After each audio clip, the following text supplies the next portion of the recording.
Good evening. My name is Alan Loomis. Tonight I'm going to talk to you about one of the most popular books in America, the Bible. Some believe that the Bible is not ordained by God, and others do. I'm going to argue that the Bible is in fact ordained by God. On the side that people believe that the Bible is not ordained by God, they have really two counterclaims to that.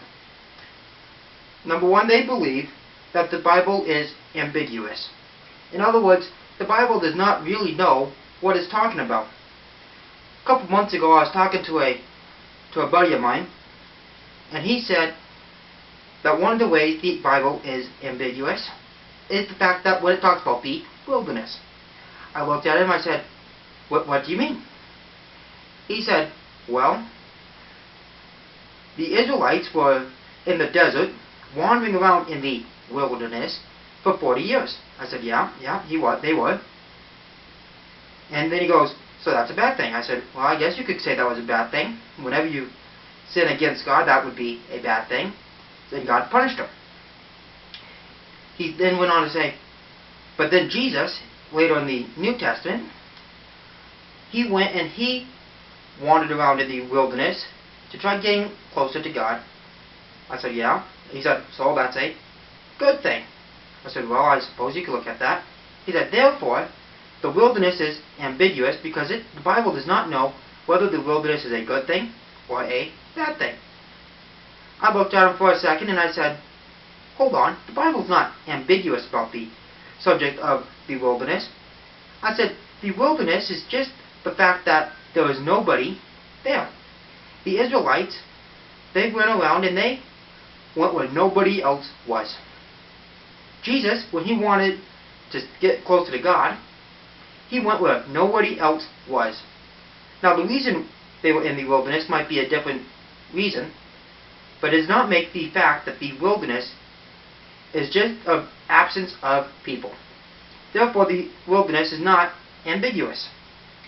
The other way that people claim that the Bible is not ordained by God is people use to say that the Bible has conflicts in it.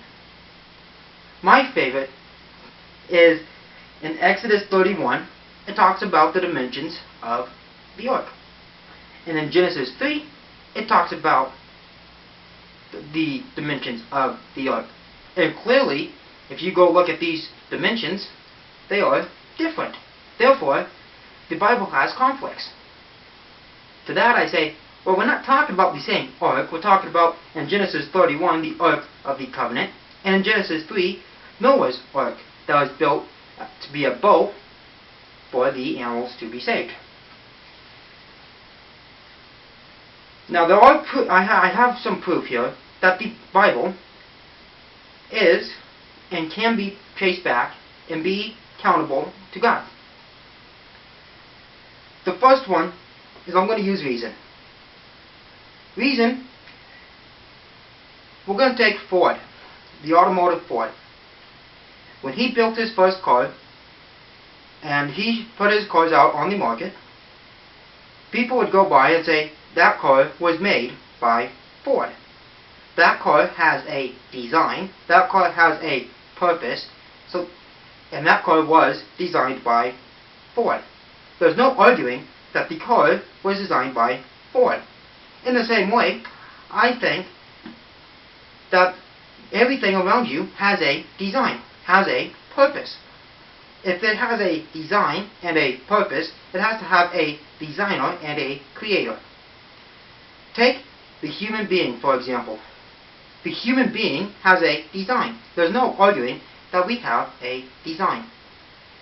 We also have a purpose. For many creatures, the purpose is to reproduce. For humans, our purpose is a little bit more complex. We are one of the only creatures who have mental capabilities to reason in the way I am doing now. Therefore, we have a purpose on this earth. We were, in Genesis chapter 1, we can see that we do, in fact, have a purpose. Our purpose was to tend to the garden.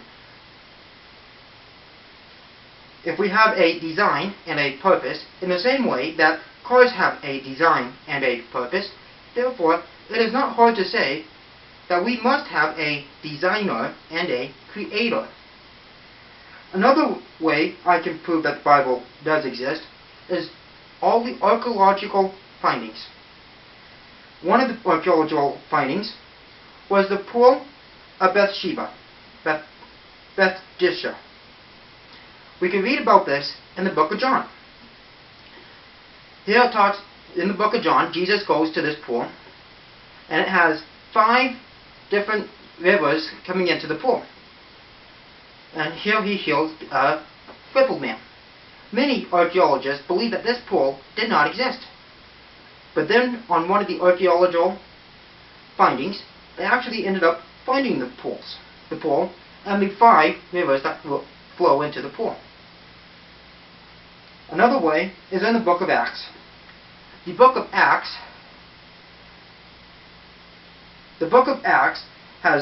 mentions 32 different countries, 44 different cities, and 9 different islands.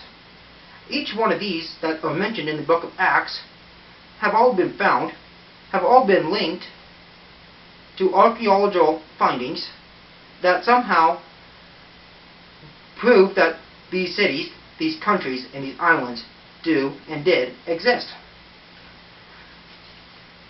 The other way that I'm going to prove to you tonight is by science. Science is probably one of the ways that people try to disprove the Bible. For this, I'm going to open my Bible up, and I'm going to prove to you that science can be, in fact, used to prove the Bible. In Isaiah 40:22, let's turn there and let's read that for a second. Isaiah 40:22. Isaiah 40:22 says, "He sits enthroned above the circles of the earth." Isaiah 40:22 mentions that the earth is a circle, round, something that people did not know until the 15th century, that the earth was round. The writer of Isaiah, probably wrote the book around 740 to 680 BE, before the Common Era. Before the Common Era and the 15th century, there was a gap where people somehow, for some reason, people thought that the earth was flat, that there was a massive waterfall that just went off the earth. But according to the Bible, according to Isaiah, it says that he sits enthroned above the circle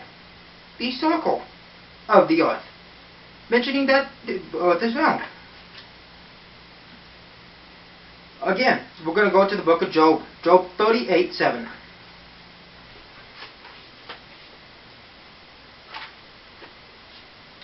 Job 38:7. While the morning stars sang together, all the angels shouted for joy. Now, you're probably thinking, how is this going to prove that the Bible is ordained by God? Again, it says that the stars were singing, something we now know as radio astronomy, which means stars give off signals, sounds. We didn't know this till 1945. Again, the book of Job was written somewhere between 1900 and 1700 BE. Humans did not figure this out from science until 1945. Again, this is written far before 1945, suggesting that there had to have been somebody or something that had to have known this before science figured it out. My last point on science is going to be found in Ecclesiastes. So let's turn over to Ecclesiastes 1:7. Ecclesiastes 1:7. All streams flow into the sea, yet the sea is never full. the place the streams come from, there they return again. Here we'll talk about the water cycle. All water goes downhill to the stream, to the seas. Then when it hits the seas, some of the water evaporates, goes back up to the mountains, and rains again, going back to where the water comes from. We know that Ecclesiastes was written before Solomon's death in 931 BE. We did not figure out the water cycle until the 17th century. Again, there are many other scientific theories, scientific things that we now know that come from the Bible that we did not figure out with science till after the Bible was written, suggesting that there was somebody, something, somehow, somewhere, they knew about these scientific theories before human science did. So in conclusion, between reason, between archaeological finds, and between science, we can conclude that the Bible, if it does not conclude that the Bible is ordained from God. In response to this, I suggest that you do some research on your own and you come up to your own conclusion on whether or not the Bible is ordained from God. I thank you for listening, and good night.